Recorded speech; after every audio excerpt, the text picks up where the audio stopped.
Hello, first-timer students. We welcome you to the 11th knowledge session,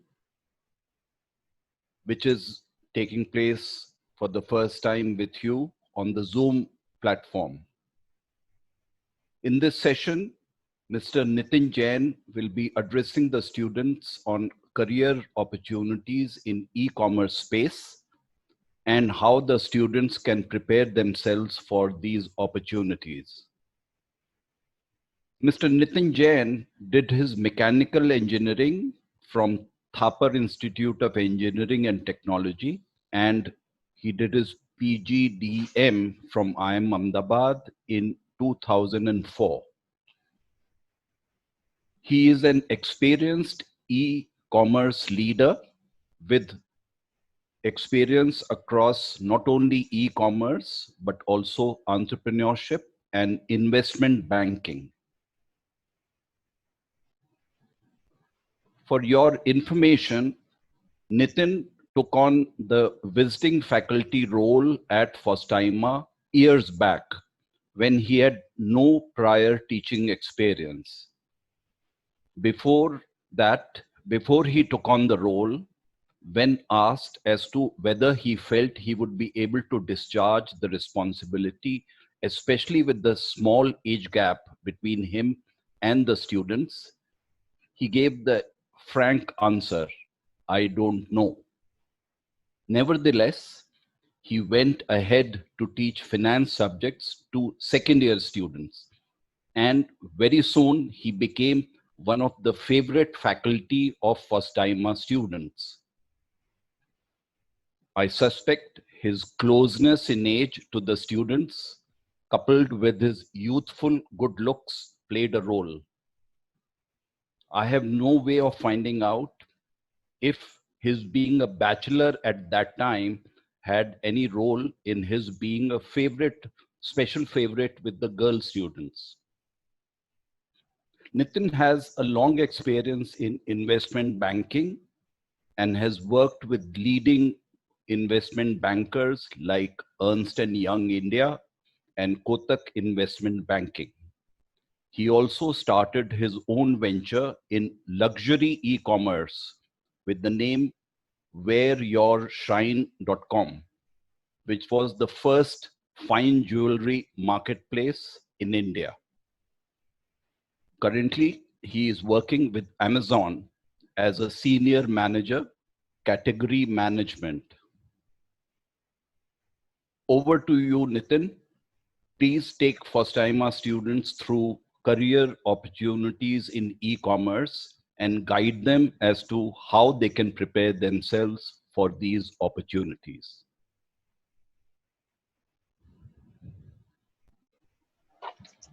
Thank you, sir, for such kind words.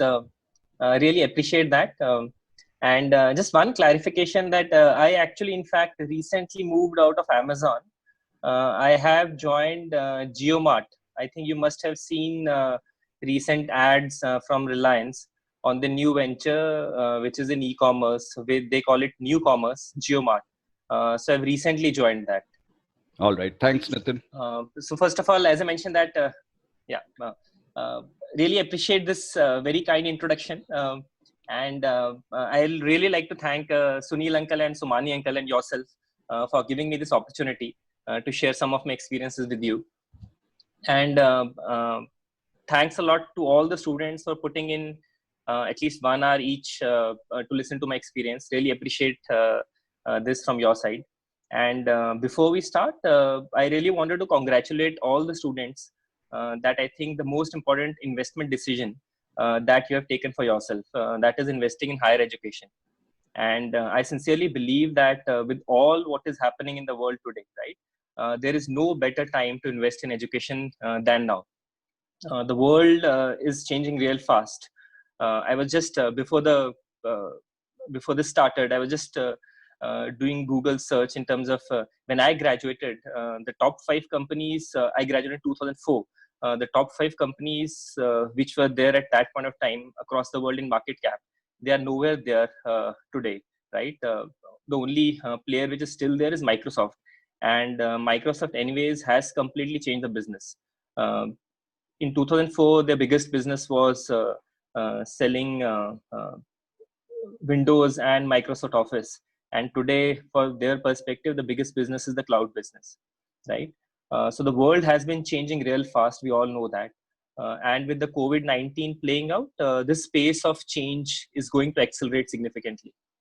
So next 2 years down the line, nobody can predict the world, right? But I'm very certain that the world is going to be different and in a much better and a more efficient way.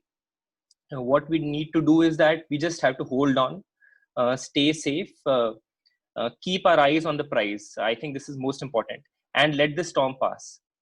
So if you ask me, I think all of the students are getting a huge opportunity of entering into a job market when the economy start expanding 1 to 2 years down the line. Today, the economies are in complete doldrums. In the next couple of months to years, I think 1 to 2 years is the right time when economies will start expanding. We will again start seeing a bull run, right? So for you, this is the best time to enter into a school now, so that you are ready for the job market at that point of time. But at the same time, I think it puts a tremendous opportunity on all of you to excel during this time in whatever you're doing, right? I think most important thing during these days, or I would say in this age, is to keep yourself updated with what all is happening around the world. Things are changing real fast. That's why information has very limited value. What is valuable is the knowledge, right? How much you know what is happening around you. So I would suggest read books, listen to blogs, right? Listen to podcasts.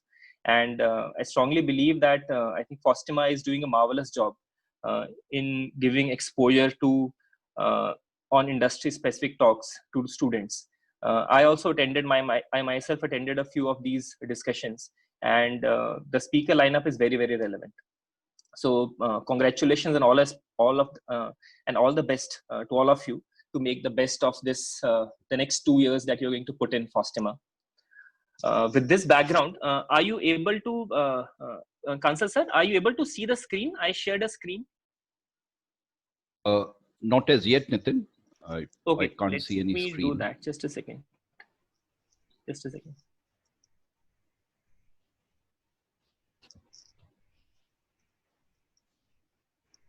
Yeah, now the screen sharing is starting.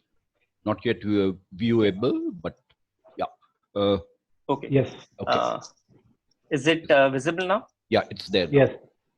Yeah. Okay. So I was just thinking, what should be the first slide? So I thought that this is an opportune slide that relax. Better things are coming. Actually, better times are coming. So with this background, I'll jump into the topic for the day. I'll talk about the Indian e-commerce ecosystem, and I'll also talk about what kind of a career opportunities it brings for all of us. And the way I'll conduct a session is that I'll talk roughly for 15 to 20 minutes, a little bit here and there. And after that, I'll open the floor for questions. And any questions, then we can discuss. Right. So I'll move to the first slide. Yeah, so opportunities in the e-commerce ecosystem. Yeah. So what is e-commerce? So e-commerce is a very often used word, and it typically refers to sale of products online. So whenever we think of e-commerce, I think the two names that come to our minds are Amazon and Flipkart, right? But in fact, e-commerce refers to any kind of a commercial transaction that is facilitated through internet. So I think what is important is that it can be any kind of a transaction, not only a physical goods buy and purchase.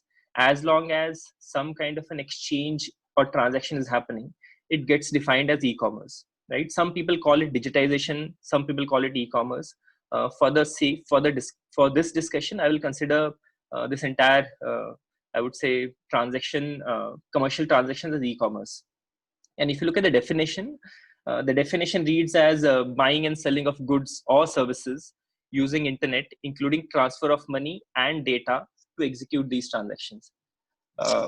So I think why this slide is important is that I think this definition gives an idea of the potential opportunities that come in that are in this space and that potentially will come in e-commerce space. When I say, let's say now, as well as let's say 2 to 3 years down the line.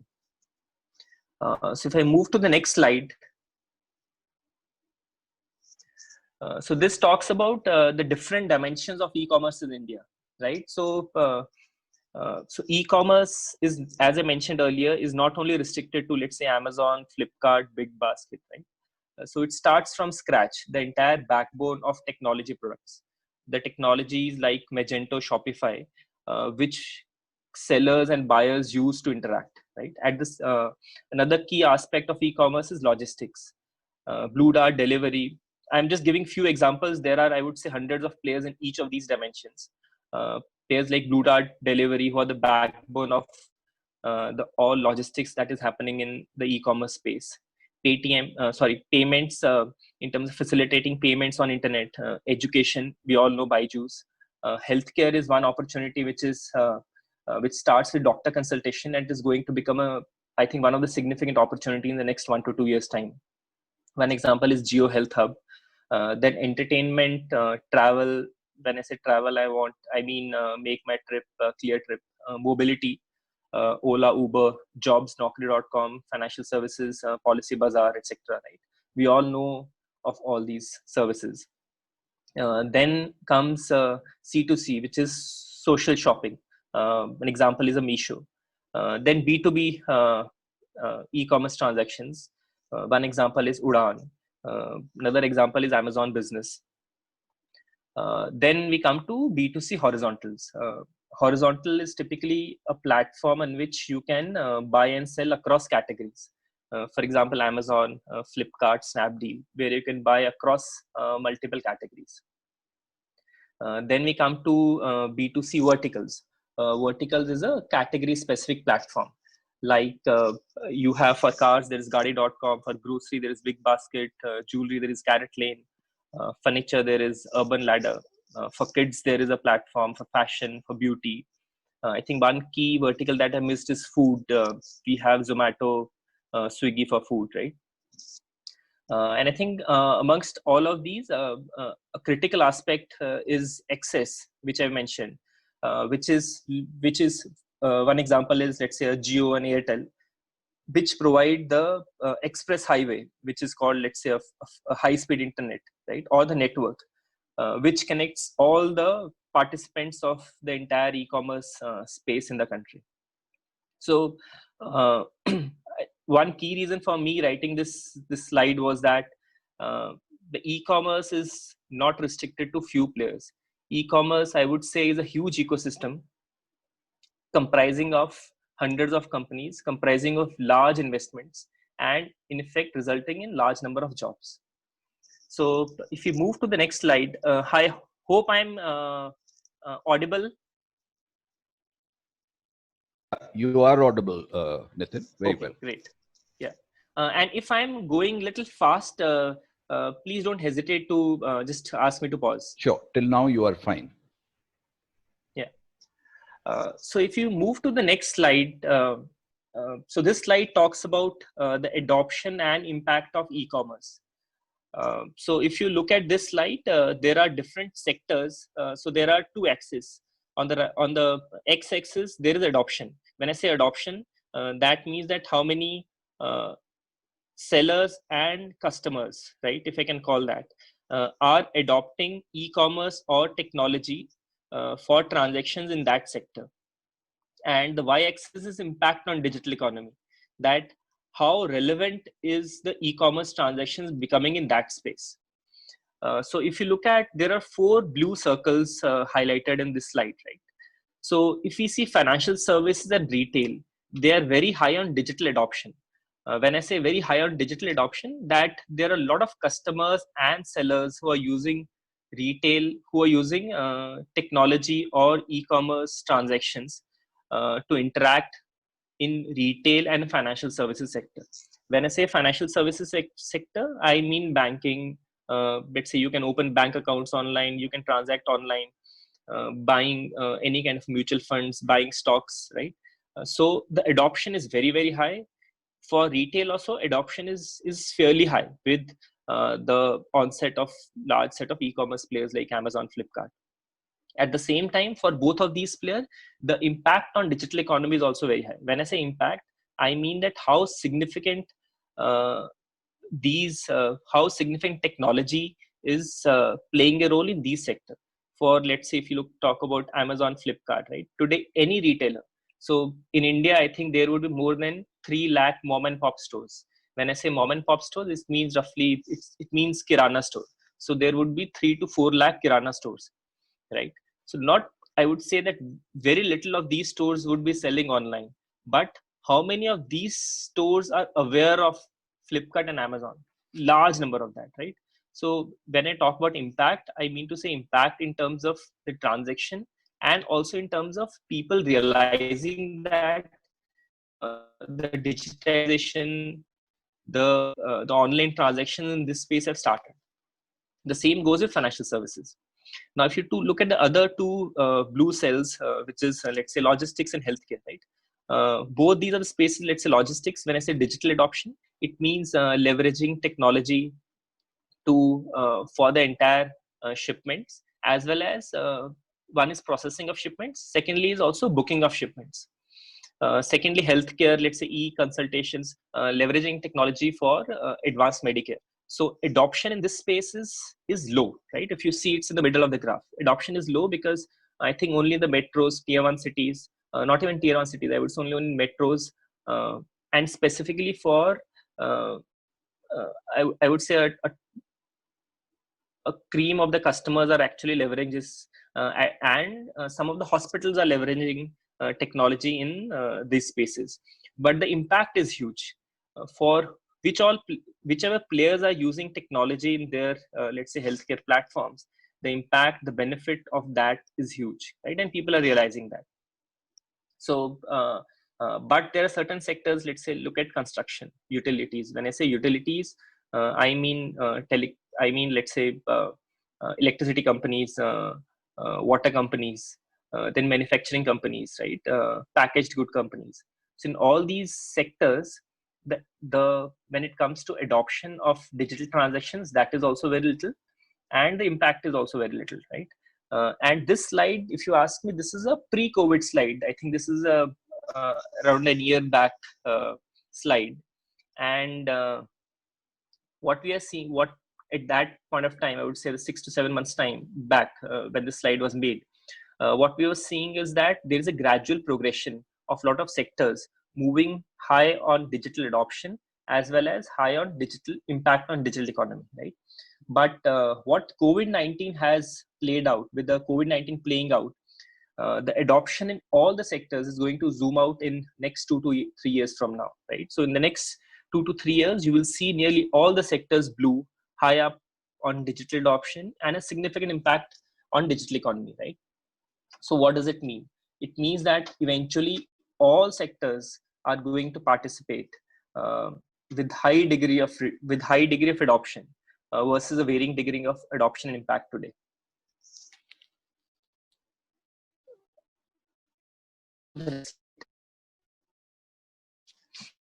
So again, this is data which is a COVID data. This is actually, I think, February data.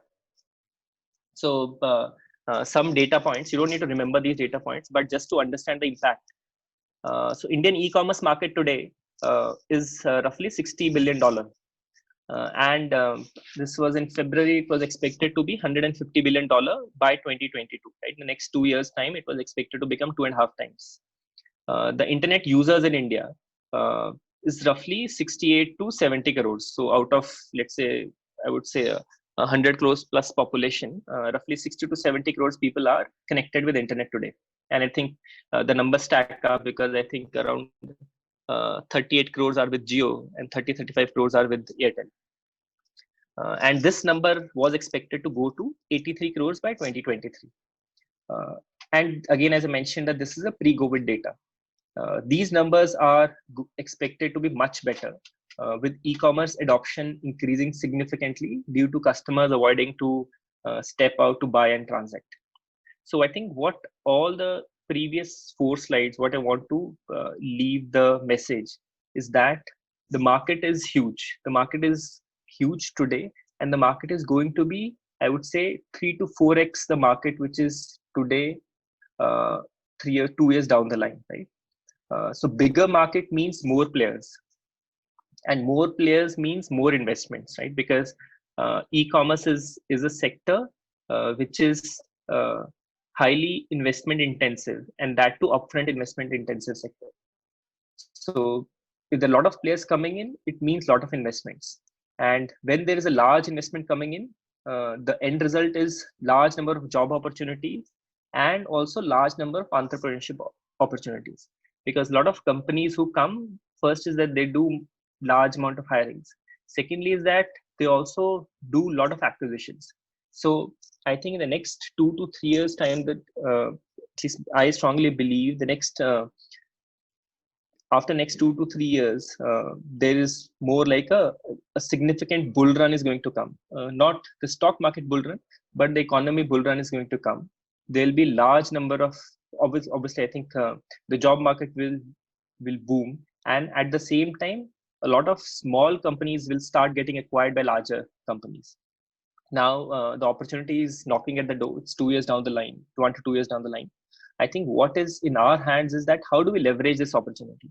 How do we prepare ourselves during our time at Fostima? How do we prepare ourselves that we are best equipped to leverage the opportunity when it comes? So uh, as I mentioned, that the e-commerce comprises of multiple facets. The dimensions are huge, right? I have prior experience on the retail side, and in the next few slides, I'll briefly talk about what is meant when I say retail in e-commerce. And I will also share some areas you should focus on, right? But what I would suggest is that for you, this ideally should just be a starter, right?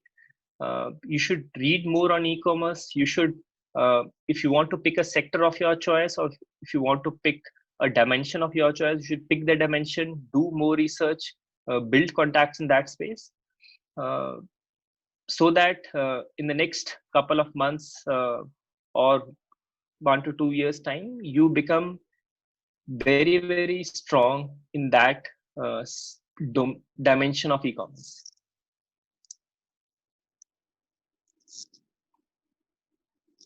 So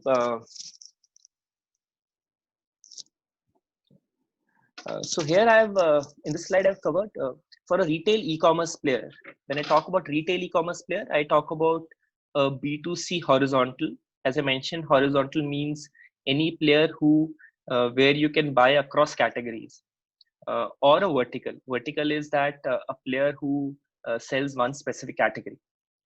So these are the 4 focus areas which any retail e-commerce player focuses on: selection, pricing, convenience, ease of purchasing, stroke user experience, right? And I'll briefly talk about all these 4 aspects.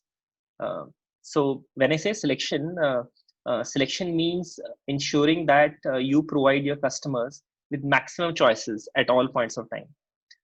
Maximum choices in terms of number of brands, in terms of number of designs, in terms of colors, in terms of size options.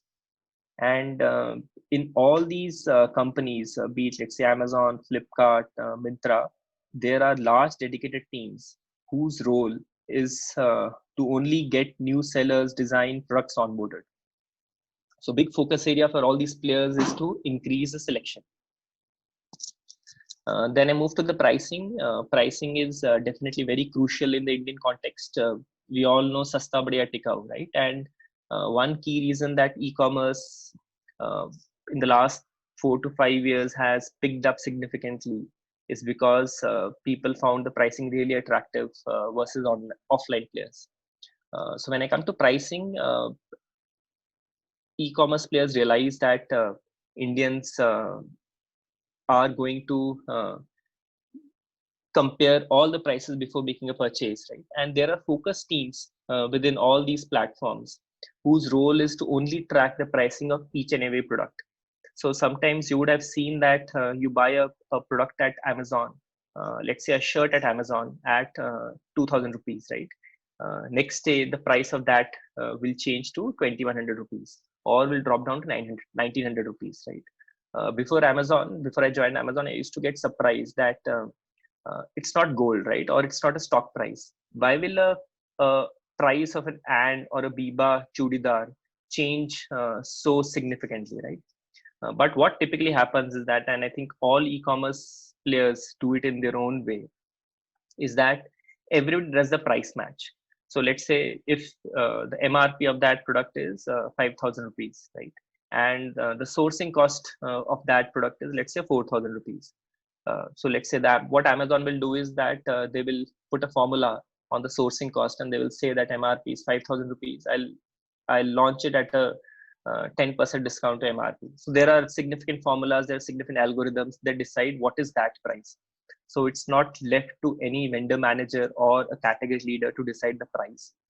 So there are clear formulas that what is the sale performance of that product in the past, etc. Depending on that, a formula is computed.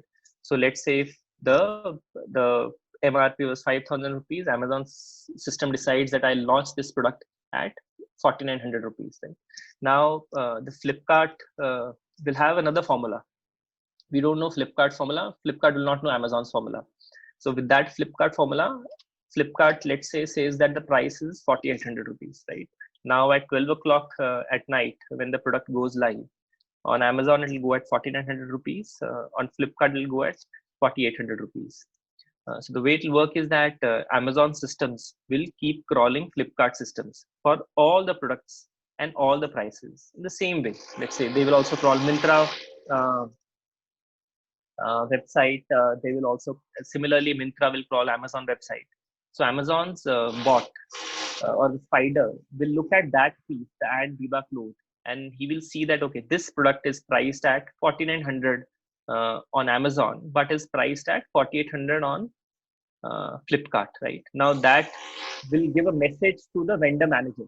Vendor manager is an individual who would be looking at that brand. It will give a message to the vendor manager that there is a 100 rupee price difference in that product. Now vendor manager will have, now a product on Amazon is either owned by Amazon or is either owned by a third party seller, right? Now the vendor manager, once he gets a message saying that this product is 100 rupees cheaper on Flipkart, if that product is owned by Amazon, he will take a decision whether he wants to reduce that 100 rupees price from his pocket, or he will negotiate with the vendor, negotiate with the supplier to ensure that the pricing comes down. Whatever may happen, right? But the systems are so strong that they will reduce the price. So even if vendor manager says that, okay, the supplier is not ready to reduce, Amazon will take a hit and will reduce the price. So these are the systems which Amazon has. Flipkart also has similar systems. So what I want to say is that the pricing becomes very crucial for any retail e-commerce player, with the focus that their prices should be the lowest on all platforms. And this is not only for online, even if you look at offline, right? If you look at all the, let's say if you look at the Big Bazaar, right? So Big Bazaar's punchline is also, let's say they have sabse saste din, right? So in offline also, they also keep tracking the prices, how their prices is versus the other players. But in offline, the methods of tracking are a little different. In online, I would say the methods of tracking are a little faster. But the essence remains the same, that you have to be price competitive. Then we move to the convenience slide. When I say convenience, I mean the speed of delivery. And one key reason customers do not buy online is due to a late delivery. So for example, if I want to buy a pen today and I see that on Amazon or a Flipkart, or for that matter on Big Basket, it is priced cheaper, but I need the pen today, right? So I'll prefer going to the market, paying the full price versus buying it online and waiting for a few days, right? All e-commerce players understand this challenge. This challenge becomes more crucial for essential items. When I say essential items, essentials are things which customers need on essential terms. So for example, let's say it can be grocery items, right? It can be, let's say, a white shirt. A white shirt is called an essentials. For example, who typically customers buy white shirts when they have to appear for an interview, or they have to appear for a examination, or for their first day in office, right? So in such cases, customers do not want to wait. So point being that for essentials, the speed of delivery becomes more important, and all the e-commerce players understand that, and that's why there is a consistent focus to increase the speed of product delivery. So earlier, I would say 3 to 4 years back, there was a discussion that everybody's targeted a 3-day delivery. Then it moved to a 2-day delivery. So till I think 2 years back, all the big players focused on talking about 2-day delivery. Last year, the entire focus moved to next day delivery. That you order today, the delivery will be next day. And with I think now the focus is that 2-hour delivery. So point being that customers want more convenient, customers want the product faster, and e-commerce player keep innovating that how do we bring the product more faster to the customer. And so let's say when I talk about convenience, it will involve significant warehousing strategy as well as efficient logistics. So when I say warehousing strategy, it's not only about the speed of logistics, it is also about where the product is. So for example, let's say dhoti, right? So dhoti is typically purchased a lot in South India, right? So even if let's say there are large number of dhoti sellers in Surat, the product will not be stocked in Surat. They will move the product to Bangalore, so that for every order, shipment becomes simply picking up from Bangalore and delivering. Though the sellers are in Surat, but they will ship the product. The Amazon and Flipkart systems will guide them that let's say X number of products you should ship in Bangalore, X number of products you should have in the Chennai warehouse, because they know where the demand is. So the idea is that bring the product closer to the demand. And last but not the least, user experience. When I say user experience, this is ease of purchasing.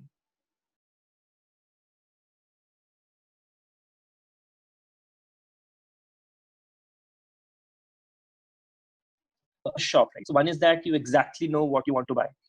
So for example, one can say that, okay, I want to buy a blue polka dot t-shirt, or I want to buy an iPad mini. And the other customer is that if you're in a mall, you simply walk into a shopper stop, right? Just to browse and see what all is there. Sometimes you end up buying something, or sometimes you just browse and exit the showroom without buying anything. So similarly in e-commerce also, we classify customers as 2 types of customer. One is a customer who search for certain products. So these are the customers who know what they are going to buy and they search. The second set of customers are the customers who browse, who come on websites, who just explore that, okay, let me look at the new designs, let me look at the new trends, what is the new product, and at a certain point of time, they will make a purchase. Now for an retail e-commerce player, it becomes important to give great experience to both the set of customers. So if you walk into a showroom, so for the search customer, if let's say if you know what you have to buy, so for the search customer, there is I would say customer support person over there whom you go to and you say that, okay, I want a white shirt. He will refer you, okay, you go to that aisle. And for the browse customer will just experience the visual merchandise in the store, will look around what he wants to buy, right? Similar in e-commerce, if you see, let's say if you go to an Amazon, Flipkart, Myntra, or a Big Basket, right? If you go to any platform, on the top, the moment you enter the platform, on the top you will see a search bar, right? That's at a priority spot. So customers typically type, most of the customers who come there in India, typically 70% of the customers today for online are search customers, that generally they know what they have to buy and they come and they search that, right? Now addressing, so it seems very easy that, let's say if you go to Amazon or if you go to Flipkart and you type branded shirt, right? Ideally it should throw only red branded shirts, right? But what I suggest is after this, you should try it out. You will see that the results are very, very cluttered. You will type a red branded shirt, but it'll show you a blue 200 rupee shirt, which is definitely not branded. Or it will show you a red pajama, which is definitely not a red branded shirt, right? So, so search is a big challenge, and this is not only in India. Even if you go to Amazon.com, if you go to Amazon.com and you should try red polka dot dress, right? You will see that you will also find some red polka dot dresses, but at the same time, you will find many other products which are not relevant to red polka dot keyword search. So there are big teams who are working in all the platforms. How do they improve the logic for these queries? So this comes on the search customer. The second set of a customer is a browse customer. How do you address a browse customer? Browse customer is you need to understand that what is the customer persona before you showcase something to him, right? So if you see that a lot of e-commerce players also ask that what is the gender, right? So there's a big concept of personalization which is coming up. That, for example, if I log in on Myntra, right, and I have logged in as Nitin Jain, male, 39 years, right, it will showcase me the products which are more relevant for me. It will showcase me shirts which are more relevant for me. It will showcase me men's clothes. It will showcase me shoes, etc. If somebody logs in as let's say 22-year-old boy, right, or a kid, right? So in that case, the products, the colors, etc., will be different to him. So the idea is that in an offline showroom, anybody walks in, you can't change the visual merchandise instantly, right? If I walk in, or my son walks in, or my wife walks in a shopper stop, right? If the first display of the shopper stop shows typically women clothes, they can't immediately change it, right? But online, they have the ability that depending on the customer profile, they can change it. So there are a lot of players who are extensively working on this. And again, if you ask me, on all four of these, in India, or I think in globally also, we have just started. We have just scratched the surface. So, and these are the problems which are fairly challenging problems. So I think Amazon is, I would say, the oldest e-commerce players. Amazon started in, I think, before 2000, so over 20 years old. Even Amazon is not able to solve these in US, where it is over 20 years old, right? So in India, these problems are going to stay. So I think uh, from your perspective, the way why I'm talking about all these 3-4 things to you is that uh, every e-commerce category, right? So I would say, or dimension, has certain nuances, right? And those nuances are there for a long time. It's not that in the next 2-3 years they're going to address. In the next 2-3 years, those nuances will become more relevant. So let's say nobody cared about how to do a next day delivery till 4 years back, right? Nobody bothered about. There were no investments which are going into next day delivery. There was no focus on doing personalization 4 years back, right? When the market opened up, when let's say all the big guys started investing, when the market opened up, they said that, okay, now I need to give customer something better. Earlier, the customer was looking for 3-day delivery. Now the customer wants 2-hour delivery. How do I give it better to him, right? So then all the players started investing. All these problems came up. All these problems became relevant. And then people started investing in these problems. So today, if you look at, apart from retail sector, in all the sectors which were I mentioned in previous slides, right, there are a lot of problems which need to be resolved. But these problems are not relevant today. Nobody wants to invest in these problems because solving every problem takes time, takes effort, takes money, right? But nobody wants to, let's say, solve a problem of how do I do 3D printing. We know 3D printing is there, right? 3D printing has been there for, I would say, many years. I think when I was doing my graduation at that time, also there were a lot of papers written that in Japan 3D printing is happening, right? But is 3D printing being done at a scale today? It's not. At least I am not aware of, right? So there are a lot of players who are doing it. If you ask me that for a robot which costs over $1 million, whether you will use a 3D printer to make that pieces, you will definitely use that, right? Because the cost of 3D printing is very high. But in the next 2 to 3 years, with COVID, the way COVID is playing out, it will become a problem which needs to be solved at scale, right? So today, let's say today, large number of, let's say Maruti, right? So Maruti manufactures cars in in droves. So I also did internship at Maruti, and I've seen their setup, right? So Maruti has a small 3D printing machine or setup, but doesn't cater to a large, I would say, doesn't cater to 80% of their cars. But I'm saying now Maruti will start thinking that how do I improve my manufacturing? How do I ensure that I move to a contactless manufacturing? Already Maruti has a lot of robots, right? But still, robots are operated by humans, right? So there is significant contacts. If the idea is that I have to move to a contactless manufacturing, which are the things I need to focus on? Now, all the big car companies will start investing time, effort, money, right? And that's what creates opportunity for all of us. Not now, perhaps 1 to 2 years down the line. So idea is that we leverage these 2 years to understand which are the sectors. So it's possible that I can't predict anything. So it's possible that 2 years down the line, something happens and people say that no, I will never buy online. I'll only go to the local kirana shop and buy, right? It's possible that some sector completely dies, but some other sector will pick up. So idea is in the next 2 years, you keep reading, you keep connected, you stay connected with the people, and be aware that which are the sectors where the entire wave of digitization stroke e-commerce is going to come.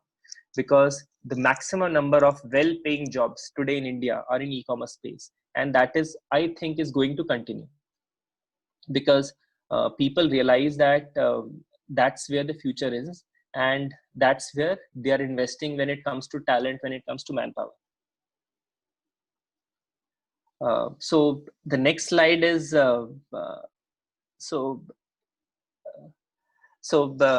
this is just coming up from the previous slide. So in 2000, Jeff Bezos wanted to explain the entire Amazon model to some of the investors, right? And he was meeting them for lunch or dinner. So he made this sketch on a napkin, and it has become very powerful, right? And somehow the entire Amazon revolves around this circle, right? So what it says is that, again, this is to make you understand a bit of retail e-commerce, right? So what it says is that selection, if you see, there's a it's written selection on the top, right? So selection, lower cost structure, and lower prices improve the customer experience. If the customer experience is high, traffic will be high. When I say traffic, that means a lot of customers are coming. If a lot of customers are coming, a lot of sellers will be coming, because customers, it's more like if Amazon is a mall, if Flipkart is a mall, if there are a lot of customers walking into that mall, a lot of sellers will want to set up their shop over there. If a lot of sellers want to set up their shop, the selection will start increasing, and it becomes a virtuous cycle. So by just putting this image, I wanted to show that. So I think Jeff Bezos in 2000, he had made this page, this thing on a piece of a napkin. And since last 20 years, this is more like the essence for setting up any business in any geography. So the entire India business in within Amazon, any kind of a documentation, right? So this is more like the core of that, right? So everybody asks that, okay, where, so this is called Amazon flywheel, that this investment that you're asking, which part of the flywheel it will accelerate? Because the idea is that how do you, if you do all the things well in this flywheel, it will keep on moving on its own. So this is typically called a napkin sketch of Jeff Bezos. Okay, so if I move to the next slide, I just wanted to explain you that in e-commerce, so there are some kind of a technology roles. When I say technology roles, it means the teams who build the entire technology behind it, right? So there are large teams of technology who are seeing how to improve the speed, how to improve the how to make the website app more better, more faster, right? So there are obviously the large number of jobs in that sector. But at the same time, there are large number of non-technology roles in retail e-commerce player. And the similar kind of roles will be there across all sectors, right? So when I talk about healthcare, so there are certain set of roles which will be there for people who have a healthcare background, right? So let's say healthcare administrators, there would be doctors, nurses, etc. Right? So they definitely have a role when it comes to digitization of healthcare. But at the same time, there will be large set of roles for non-core people. So let's say when I talk about non-technology roles in retail e-commerce player, so let's say a couple of roles I can explain is, so there are sales team, which as I mentioned earlier, a large number of teams are there who keep onboarding sellers on the platform. Now the sellers who the products on platform, let's say if I'm a seller and I'm selling a blue chudidar kurta, right? If everything is left up to me, I'll just click any image. I'll click an image of an and kurta, put it on the website, write anything on that website, and sell it, right? But every platform has certain rules. For example, if you open Amazon, if you open Flipkart, you will see that image quality is of a certain kind, right? There are a certain set of images. There are things which are written. So, for example, size would be written in a certain way, right? So if you ask me though, so all that data is very cluttered today. I think the entire focus is how do we declutter that data. But there are big teams, catalog manager teams, who keep looking at that data, who keep building, let's say, programs. So sometimes, so there are in some instances when the data is really unclean, they hire large number of people and they manually sift through the data. In some cases, they build some logic. They will build a logic that all the white clothes, the first line of the white cloth should be white, right? They will decide a logic, and that logic they will give to the technology team, and technology team will replicate that logic across all the products, right? So that's the role of a catalog manager. Then there's a category manager. The role of a category manager is self-explanatory, is to how do I grow the category. So let's say if there is a grocery category manager, his role would be how do I increase the share of grocery category. Then there is a vendor manager or a seller manager. So these are the people who would be talking to a vendor. Let's say there would be vendor manager for Nestle. So he would be talking to Nestle and he will be telling Nestle that you, let's say you have Nescafe and you have Maggi brands, right? These you are anyway selling on Amazon and Flipkart. At the same time, you have much smaller brands also. You should also sell those brands on Flipkart, on Amazon, etc. Right? So these are the people who keep talking to the sellers on a day-to-day basis. A big focus area for all the e-commerce players is how to acquire new customers. So marketing, customer acquisition is again a very big focus area. There are large teams involved in this program. Finance again becomes very critical. When I say finance, I do not mean accounting. So for an accounting again becomes I would say a professional role where CAs are involved, right? But when I say finance does not have CAs. Finance have MBAs, people who can understand numbers and who can decide whether, so let's say a typical finance manager. So for example, there's a category manager, right? A category manager will have a objective saying that you have to increase the sale of this category from 100 crores to 200 crores. And at the same time, you have to ensure that the losses reduce in the category, right? So these are two goals, let's say, which the top level leader will give to a category manager, right? And the finance manager also has these goals. Now, category manager will come to the finance manager, will say that, okay, now since my goal is from grow to 100 crores to 200 crores, let me give 5% discount additional from my pocket. Because of the discount, customers will come and customers will make a purchase, right? So I'm just giving a very simple example. So the finance manager will say that, okay, that's a good idea, but at this, while you have to increase your sales, you also have to reduce your losses. So if you're doing this, the only thing that you're doing is you're giving additional discount, you're not reducing your losses. So it's more like the finance will keep a check. Everybody has the same goal of growing the overall business, right? And reduce and making it more profitable. But finance is more like they will, any kind of proposal, they will investigate that proposal. They will either pass or they will say that you need to make changes. So then there is a program manager. So program manager is typically in most of the, I think it works in any company. So if there is a project which is decided, if let's say there's a project, so for example in Fostima, right? So for example, the Fostima management has taken up a project that we need to make children more aware of the industry, and they have taken up a project of setting up the industry licensing or you can call that connecting with people in the industry and doing industry talks, right? So that's a program or that's a project at Fostima, right? Now, while let's say all the Fostima leadership, be it Mr. Somani, Rajiv sir, Sunil sir, right? So all these people are talking to different individuals in different spaces. But there is one person within Fostima, I would think, let's say Ayushi, right? She's a program manager. So her job is to ensure that everything gets connected, right? So for example, if she thinks that there is a certain challenge, she will perhaps go to Somani sir. She will say that, okay, I need help on this. So there is one person who may not be the senior most. I think important thing is that program manager is never the senior most, but program manager is somebody whom everybody looks up to. So for example, whose job depends to ensure that things get done. So if the program manager thinks that there can be a problem, he will reach out to the senior level people. He will reach out to his bosses and say that he or she will reach out to the bosses and say that, okay, this thing needs to be corrected. A product manager is typically, when I say product in technology parlance is the a tool that you use. So for example, an app will become a product, right? Or a feature that you use on the website, let's say a search feature, will be called as a product. So there are product managers whose job is to ensure that that feature improves. How do you improve that feature? Then logistics is a big role. When I say logistics, it's not only the delivery, but let's say when I say logistics, there are different setups, right? So there is a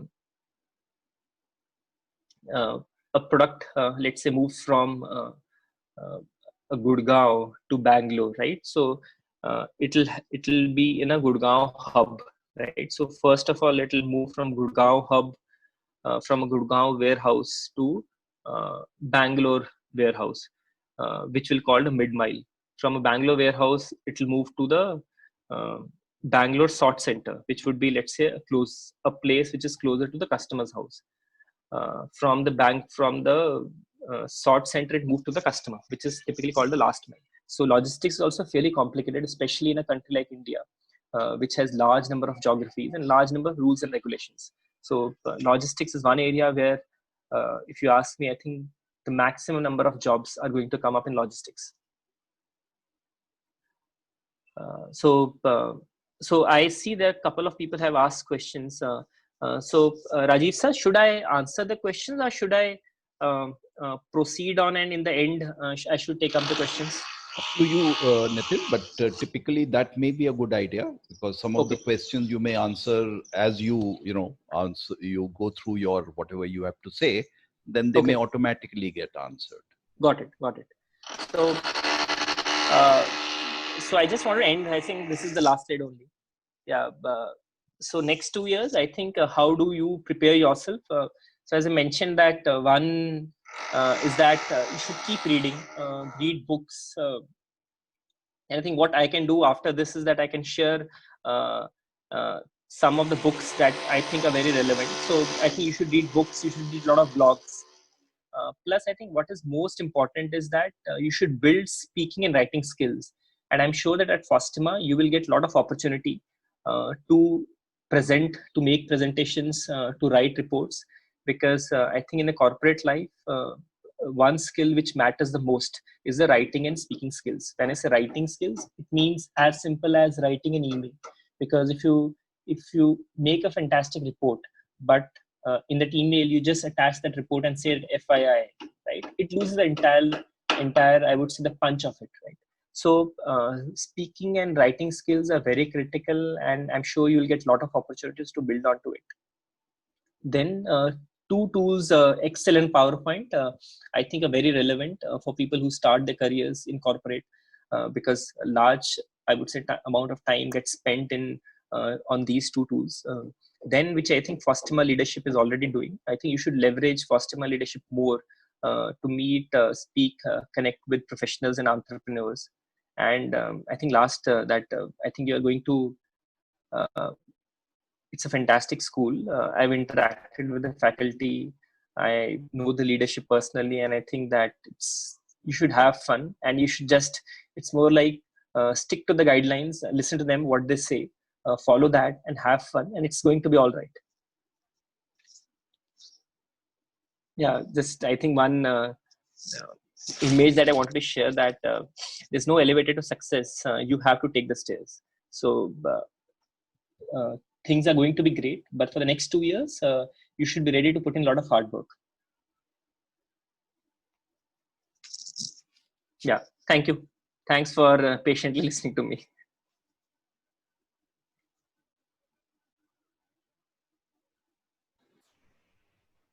Yeah, Kansa sir, my presentation is over now. Yeah, Nitin, thank you so much. I'm sure the students, you may have received, would have received some questions from the students Right. Directly onto your chat, if you may like to address them. Yeah, sure. I'll start from the beginning. Hope I think I've exceeded the time. It's already 5:58. Not at all. It's Okay. well in time, and Okay, please perfect. go ahead. Yeah. So it says that what steps we should keep in mind before starting an e-commerce business. So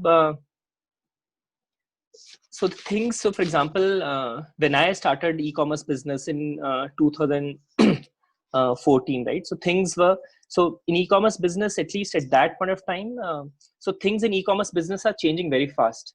So in 2014, I think the key challenge was to get supply that customers wanted to buy, but so I had started a e-commerce platform on which we sold jewelry, precious jewelry. And at that point of time, Amazon, Flipkart had just started. CaratLane was there, but the supply side was limited. That means that if a customer wants to buy, let's say, jewelry from Malabar Jewelers or PC Jewelers or Joy Lucas Jewelers, right? So all these players had their websites, but best websites were in a, I would say, very tacky. So for the customers, it was difficult to get the product online, right? So there was huge opportunity in building a good platform and showcasing the supply. Traffic was expensive, but was not that expensive, right? But today the thing has changed. Today, all these players have invested significantly in building their own websites, right? So if you look at, nearly every brand has their own website. Today, the biggest challenge in terms of building or scaling an e-commerce business is not in terms of supply. When I say supply, it means the products that you see on the website. It's not in terms of supply, but in terms of getting the demand. So the biggest challenge is, how do you get traffic? You can make a website of, let's say, all things at lowestprices.com, but getting the traffic will be so expensive. The big guys like Amazon, Flipkart, Paytm, they are burning so much money in terms of getting customers that getting traffic on websites is challenging. But then how do you build an e-commerce business, right? So e-commerce business is not only about making a website. Today, if you ask me, the biggest opportunity is to sell, because I think Amazon and Flipkart have established themselves as the hypermarts, right? So if we know in India there are two big hypermarts, then I don't need to set up my own shop outside the hypermart. So I think there's a huge opportunity that entrepreneurs can identify products. And again, I'm saying that, so all this is basis my current understanding, which may not be relevant 2 years from now, and which may also be very limited given my, I would say, limited experience.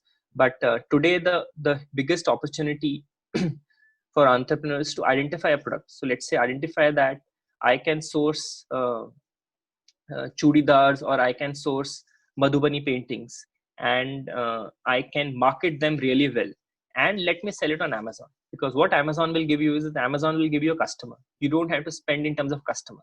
But what Amazon will also give to the customer is that Amazon will not only show your Madhubani painting, Amazon will show 1,000 Madhubani painting. So it's up to you to make the product more attractive, to spend wisely in terms of on Amazon ads or on Flipkart ads, to ensure that the customers get a fantastic experience when they buy the product. So I think in quick, one opportunity in e-commerce is to build a brand, build a private label, and sell on e-commerce marketplaces. And I think question, if I relook at the question, it says that what steps should we keep in mind before starting an e-commerce business? So I think key thing you should have in mind is that you don't have to reinvent the wheel, right? So you don't try to set up another Amazon, or don't try to set up another Flipkart. it makes sense, and you should not even think twice before copying. So I'm saying both the things. If you think there's an opportunity, right? If you think that uh, Paytm is into something, let's say Paytm sells digital gold, right? And Paytm has certain challenges. Don't even think twice before copying something. If you think you can scale it up, uh, how will agriculture sector take part in digitization? So again, I will not have complete answers to that, but um, as a layman, I think the opportunity is huge. Currently, I think where agriculture is using digitization is that farmers get to know the weather statistics before. Earlier, I think there was delay, but I think today they get to know weather statistics much earlier. Today, I think they can also connect with the leading agriculturalist online and showcase. For example, I saw a video in which the farmer showcased uh, the a pest, a crop pest to a agriculturist on mobile, and the person on the other side suggested that which medicine he should use. So I think these are just early thoughts, but I'm sure this is an area where opportunity is huge. And why I say the reason is that the losses in agriculture are very high. What I understand is that 30 to 40% of the crop gets wasted before it reaches the customer, right? So I strongly think that any sector where the inefficiency is there, because what digitization brings to table is that it improves the efficiency. In retail, it improved efficiency because the middleman was making a lot of money, right? So it improved the efficiency by removing the middleman. In all these sectors, be it in agriculture, there is huge amount of inefficiency. As I said, 40 to 50% of the harvests get spoiled for one or two reasons before it reaches the customer. So I'm sure that people would be working on how do I reduce this, leveraging the technology.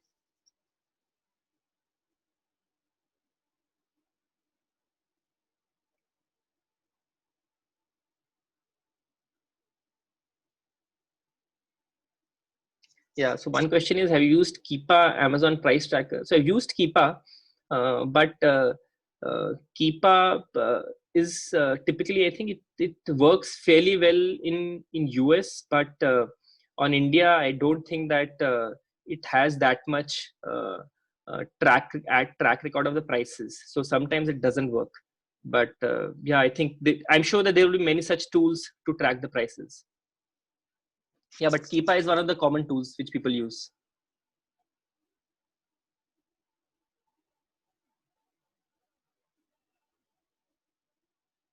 Right. So I think one, there's an interesting question that collecting analytics is equally important to focus in e-commerce industry. What are your views on that? I think this is a fantastic question, and you're exactly, Himanshu, you're bang on that. I think analytics is one focus uh, which is of very high focus for e-commerce. And I think when it comes to analytics, it comes to analyzing any kind of a data. So a small thing would be that, let's say, if the biggest challenge, let's say, shopper stop used to face. So for example, if you walk into a shopper stop, the shopper stop does not know what you're going to buy. Shopper stop does not know that what is your preference. So shopper stop basically, even the shopper stop has a large amount of data, large amount of first citizen data points, right? It cannot leverage that. But I think where, let's say, analytics comes into picture for e-commerce is that all the e-commerce companies have tons of data for customers, right? When I say data, it can be as simple as, let's say, when I log into a Myntra, right? So Myntra asks me what is my birthday, when is my anniversary, and what is my gender, right? At the same time, Myntra keeps, so let's say when I log in and I make purchases, Myntra keeps tracking that, okay, Nitin Jain, he has purchased red shirts multiple times, right? Then he would have purchased uh, let's say a fun school toy, right? So Myntra, they would have built algorithms. They will say that, okay, Nitin Jain, his date of birth is this, and he has purchased red shirts, and he has purchased toys. That means that he has a child, right? Basis that, they will send me emails, they will send me messages which will be more relevant to it. So I think analytics is definitely, and analytics is a very wide term, right? Analytics, one part of analytics is understanding the customer and showcasing to the customer what is more relevant for him. Because the entire logic is that uh, lot of things that we buy today, be it online or offline, we actually don't need them, right? So basically, what does a human being need? Human being needs roti kapda makan, right? But the entire economy doesn't work on them. The entire because of COVID, everything has moved to essentials, and we are seeing the economy is going down. So basically, if everybody starts consuming only essential things, then the entire economy will go for a toss, right? So that's why everybody has to be pushed to buy things which people don't need. So how will somebody push me to buy something that I don't need, right? It's easy for the platform to push something if they know a little bit about myself.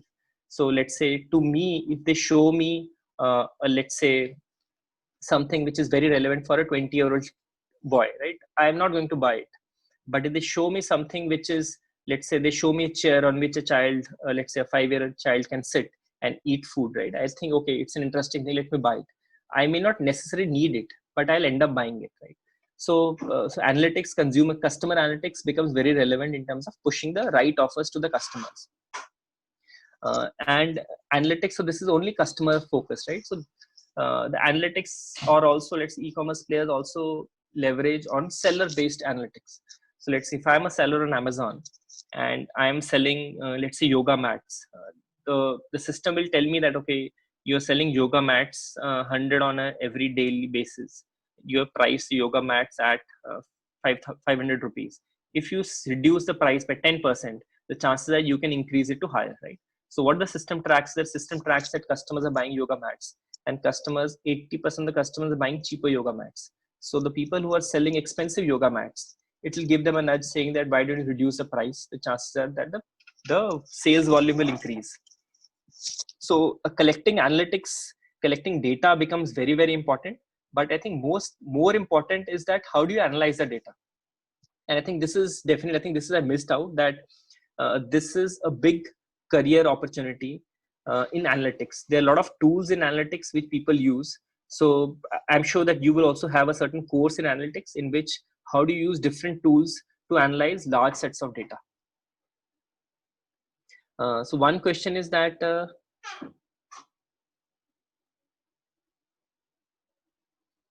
okay, effect from MSRP and MAP.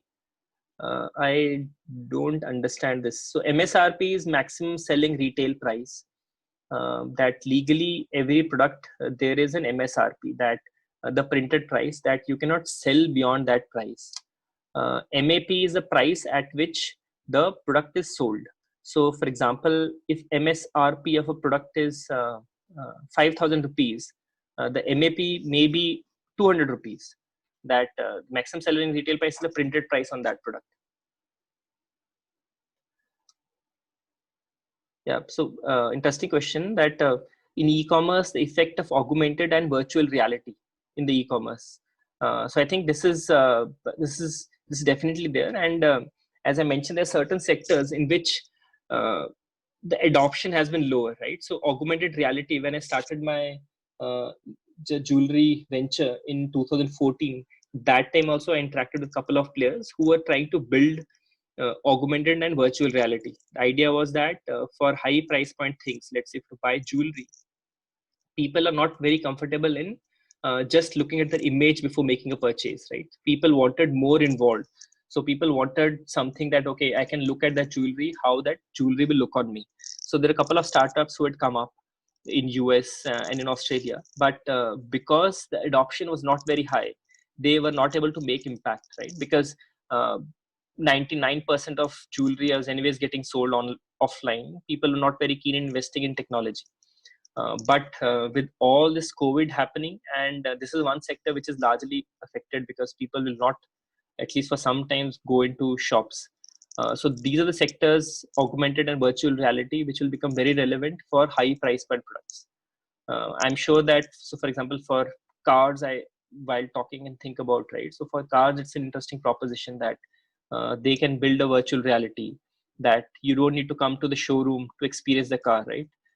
You wear these glasses and it will tell you how the car looks in at from your drawing room, or be it houses. You don't need to visit a flat.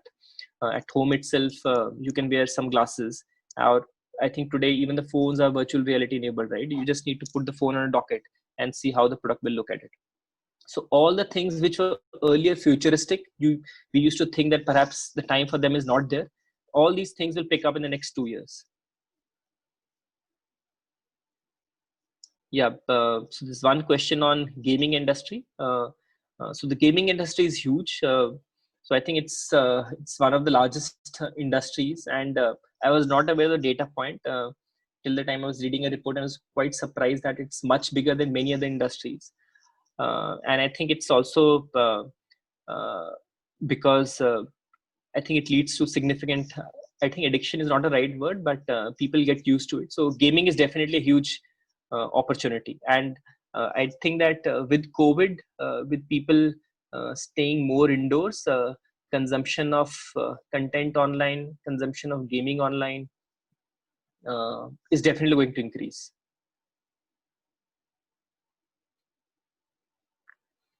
Yeah, so there's one question on opportunities in Indian beauty e-commerce companies like Nykaa. Yeah, so this opportunity is definitely there. If you look at, let's say, how many number of brands are there in India when it comes to beauty products. So the number of brands in India would be 1/100th of the number of brands which are there in US, right? Or be it any Asian country, let's say China. So uh, the and interesting thing is that there are a lot of customers who are buying things which are branded. Let's say Revlon, etc., sells a lot of products. So what Nykaa interestingly did is that, and Nykaa was started by my ex boss. So Falguni Nair, who used to head Kotak Investment Banking, started Nykaa. Uh, so, uh, so I think what Nykaa interestingly did is that it started as a marketplace, but it realized there's huge opportunity in terms of selling beauty pieces, products like lipstick, mascaras, then nail polishes, because a lot of customers, either the top end customers will buy expensive branded things, and the people who cannot afford that, they used to buy local, right? So the quality, there's a huge quality compromise when it came to the local products. So Nykaa saw that opportunity and they launched the products, and I think so they are doing fantastically well.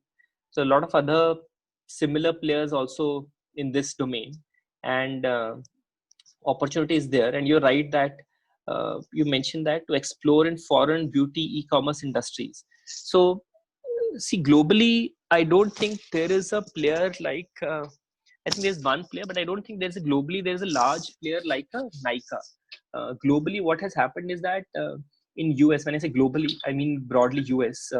China market, I'm not much aware of. In US, the verticals have not kicked off. So as I mentioned, there are two sets of in e-commerce, right? So one is horizontals, one is verticals. Horizontals are something like Amazon, Flipkart, who sell everything. Verticals are who are dedicated for one category. So let's say Nykaa is a vertical which is dedicated to beauty. So in US, large verticals have not kicked up because Amazon has eaten up everything. So if there was any vertical, let's say pets.com was a vertical, diapers.com was a vertical. If there's any vertical which was doing well, Amazon simply bought it. So Amazon has become more like a dinosaur in US and has eaten up all the verticals. But in India and in US, I think people are more comfortable in reading a lot. See, the big challenge, the key difference between a vertical and horizontal is that if I as a customer have to buy uh, a beauty product on Amazon versus uh, a a mobile for an Amazon mobile product on Amazon. So Amazon has a single interface. It gives me exactly similar information, right? So for a phone also, it will tell me the specifications, right, and the images. For the beauty product also, because this platform is single, it will show me at the same place the images, the same place the description. But what people realized who set up verticals, that there are certain categories where people want a different experience.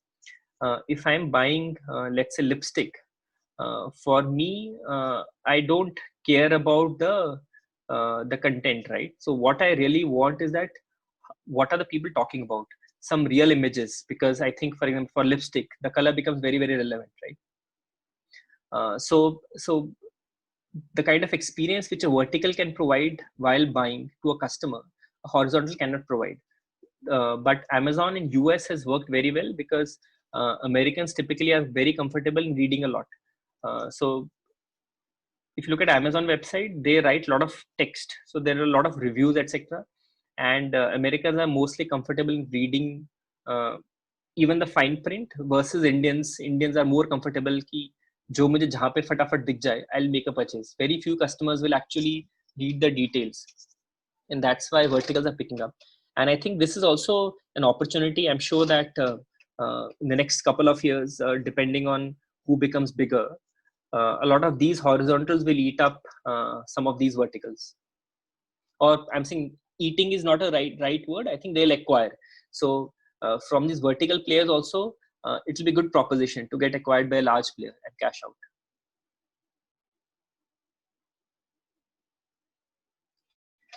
So I think there's one interesting question on education sector as a counselor. So I think so education is one sector which I think because of COVID, I myself have 2 kids and I've seen that the amount of effort at least I have done in terms of finding places where kids do online courses, etc. So I think this entire COVID situation is definitely going to, I would say, fast forward a lot of things which are going to happen in education sector.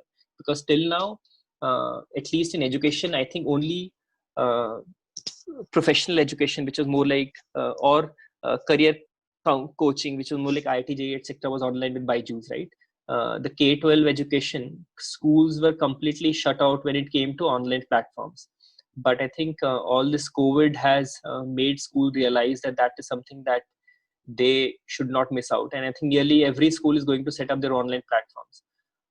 So if you ask me, within education sector as a counselor, opportunities will be huge because I think education sector, I am not aware of regulations, but there are certain regulations also which inhibit some kind of a foreign participation. And I'm sure the way government is acting, these sectors will also open up. So in education, one sector where huge investments will come, and if you have some experience, that will be definitely be relevant. I think what you should definitely do is that look at what Byju's is doing, how are the other players, let's say Khan Academy, etc., doing in US, and accordingly you should at least build on that experience and have something ready which you can leverage for your once you graduate. Yeah, any role of data science? Yes. So data science, I think when I say analytics, so I think so these are the words which are often used interchangeably. Analytics, technically I don't know the difference, but what I understand from data science is that how do you make sense out of a huge amount of data, right? So what Amazon tracks is that, let's say what Google, I think there was a recent article, what basically Google tracks is that I, as Nitin Jain, because I have location enabled on my phone, right, it keeps tracking where all I'm going, right? So there is a bits of PCs. So for example, in that Google servers, if there is a certain Excel sheet, it will have Nitin Jain 4 p.m. sitting at home. It will know my home because it will find it which is the most frequent place. It will tag it as home. 4:10. The on the map, it's moving at a fairly high speed, so it is going to it's going in a car, etc. Right? So it will keep tracking all these data points. Now, what data science engineer will do is that these are tons of data, right? So it's today, and I think capturing data is the easiest thing. Though customers have a certain concerns of privacy, but I think today, if you walk into any showroom, if you walk into any store, even an offline store, they will have a register. They will say that, okay, tell me your name, contact number, experience, right? They're tracking the data, but nothing happens with the data. So what a data scientist will do is that it will take loads of data.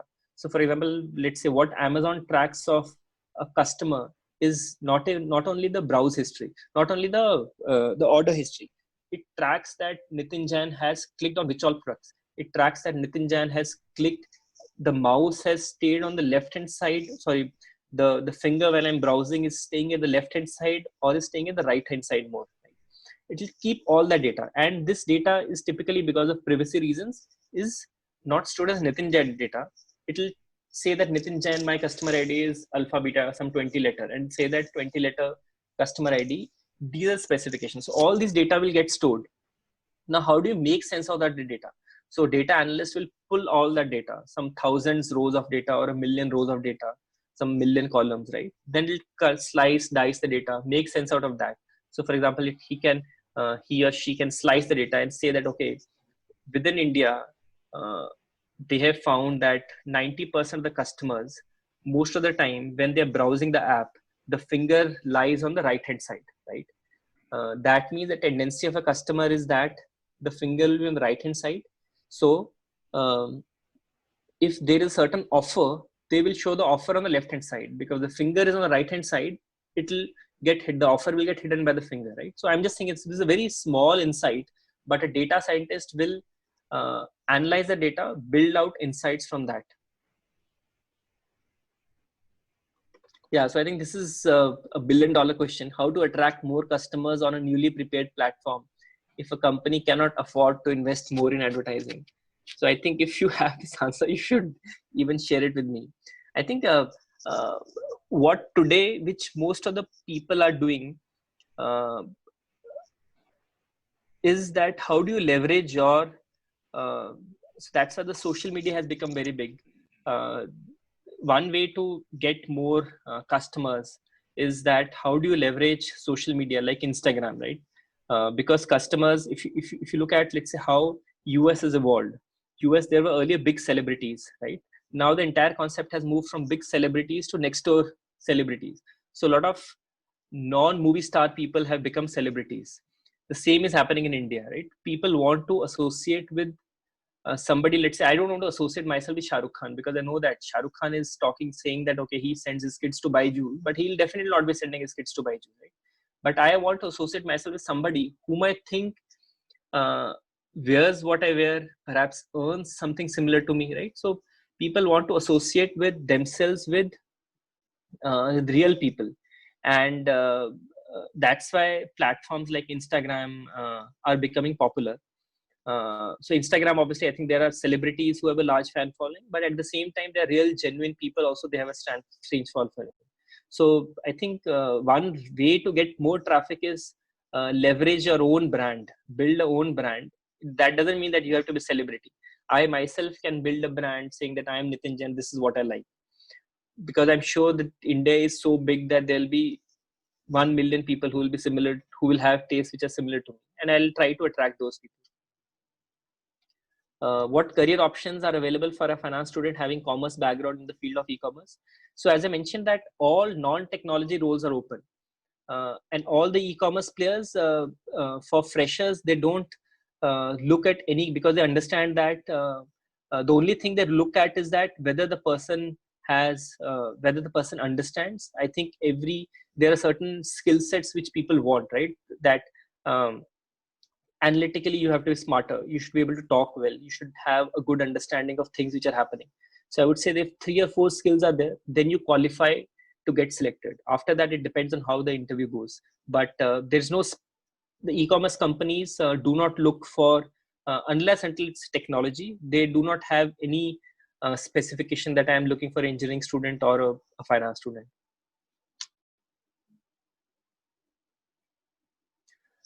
Possible drawbacks of electronic commerce. Yeah, I would not say the drawbacks of electronic commerce. I think there are certain drawbacks of the way electronic commerce is being done these days. So as a concept, it reduces the inefficiency, which is good for everybody, because ideally nobody should be able to gain from the inefficiency. So I think if electronic commerce reduces the inefficiency, it is great. But the way it is being conducted today, there are certain drawbacks, right? So there are certain challenges that because, let's say, big platforms like Amazon, etc., they have large pockets of money, right? So they can give large discounts, because of which lot of uh, I would say mom and pop stores are running out of business, right? So that happened in US, and there are certain concerns that it will happen. It's happening in India, right? But Indian government is aware of this, and they have put in regulations. So obviously there's certain loopholes people find out, but I would say that there are certain drawbacks of the way it is being conducted today. But I think there are really smart people who are there building regulations, and things are evolving. So there's no perfect structure, but things are evolving. So JioMart connecting to Kirana stores. So again, I think this is an early stage. The way JioMart looks at their business is, let's say in Amazon and Flipkart, they call themselves as B2C, that I reach out directly to the customer. The JioMart says that I reach out to the customer through Kirana stores. So if a customer places an order, the order will go to the Kirana store. JioMart will send the stuff to the Kirana store, and the Kirana store will fulfill that order. So that's how their model is a little different from Amazon and Flipkart. Yeah, some books and podcasts. So that what I'll do is that I'll drop a list, and I'll share the list with Kansal sir, and they can further pass it on to all the students. So if I have a small online startup, is it helpful to get a good placement? See, it's not a mandatory requirement, but it helps. But you should not set up an online startup to get placement. But if you have an online startup and you're applying for an interview, right? It's possible that one first question, if I'm taking an interview, I'll say that, okay, what did you do in that startup? And why were you not able to scale it up? Or why were you able to scale it up? So I think it's a good conversation starter, but that doesn't mean that to get a good placement, you have to start an online startup.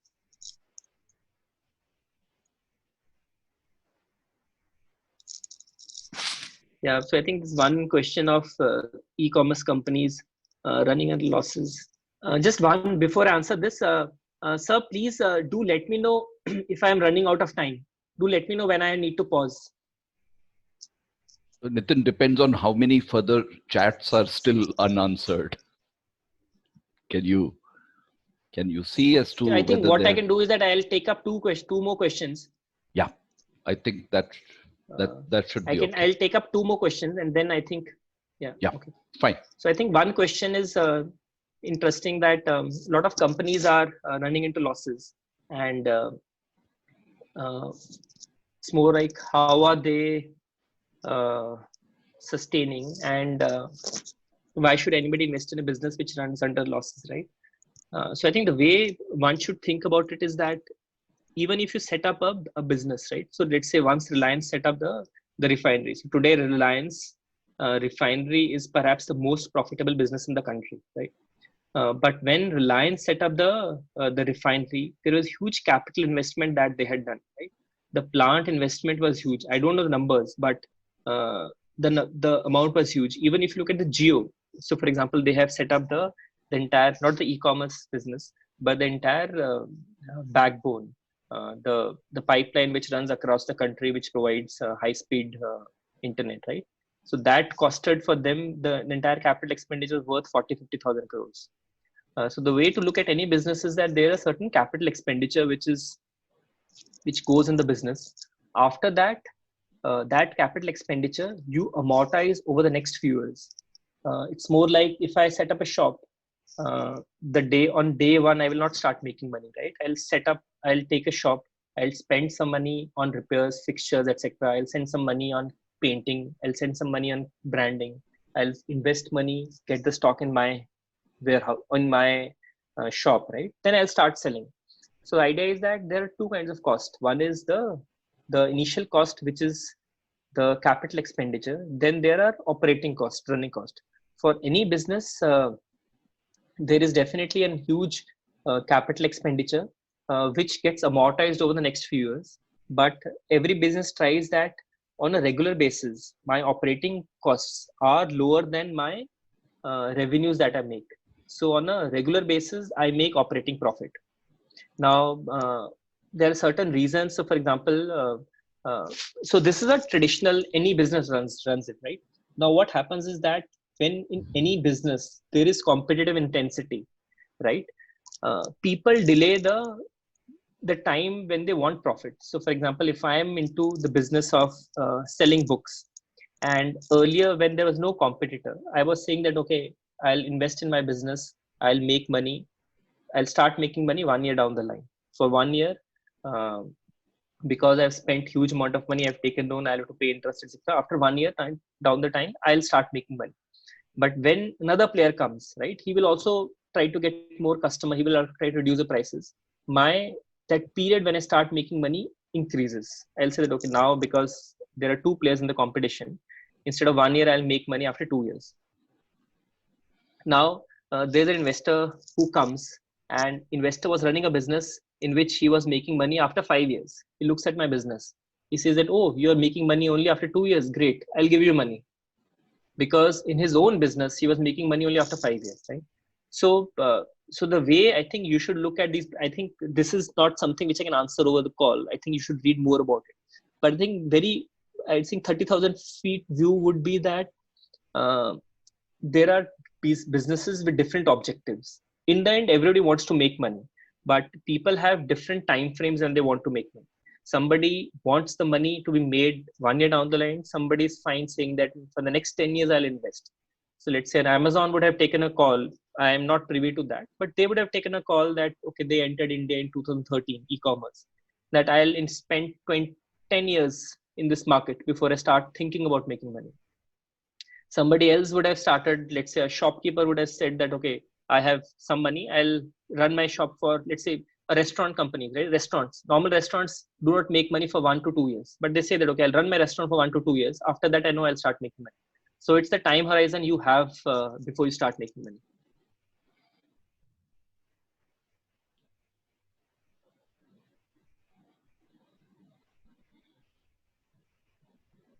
I think one last question I'll take, that the e-commerce giants have collecting all the data about consumers. Won't the consumer be insecure in future considering the privacy? So I think so. So I agree. I think not there are certain concerns which everybody has been expressing, and I think recently, though I think these days, I think the only thing which is being talked about is coronavirus. But I think till about 3-4 months back, there was big concern in terms of data privacy. All the international e-commerce companies were said that you cannot send your data outside the country. So these concerns are there. These concerns are valid also, and I think countries are now making regulations. So in Europe also, I think these regulations have become very, very stringent. So I think, as I mentioned earlier, that nothing is perfect, right? So when even somebody starts a shop, it's not that the shop is perfect. It becomes perfect over a point of time, and it's never perfect, right? It always, the inefficiency reduced at all points of time. So the e-commerce started in India in 2013, right? So people exploited rules left, right, center. There were so many things happening, right? So all that started improving. Government also starts seeing, and I think government also fixed a couple of things. Now on privacy is one matter which I think earlier we had ignored, right? But now more we start realizing it's something which is important to people are becoming more aware of it, and regulations are being put in. So things will improve. It's not that things will improve overnight. It will take time, but it's like any industry, right? So there are loopholes in the beginning. People start exploiting that, then somebody picks it up, then you start slowly, steadily improving it. Yeah, I think so I think we can end the discussion now. Yeah. Thank you. I think more or less I've covered all the questions. Thank you. Thank you so much, Nitin, for your insight that you have provided in the e-commerce area. I call upon Dr. Kakkar to now propose a vote of thanks. Yeah, Nitin sir, this is Dr. Hello, Subhash Dr. Kakkar. Yeah, hello. I was going Yes, to sir. complain, sir.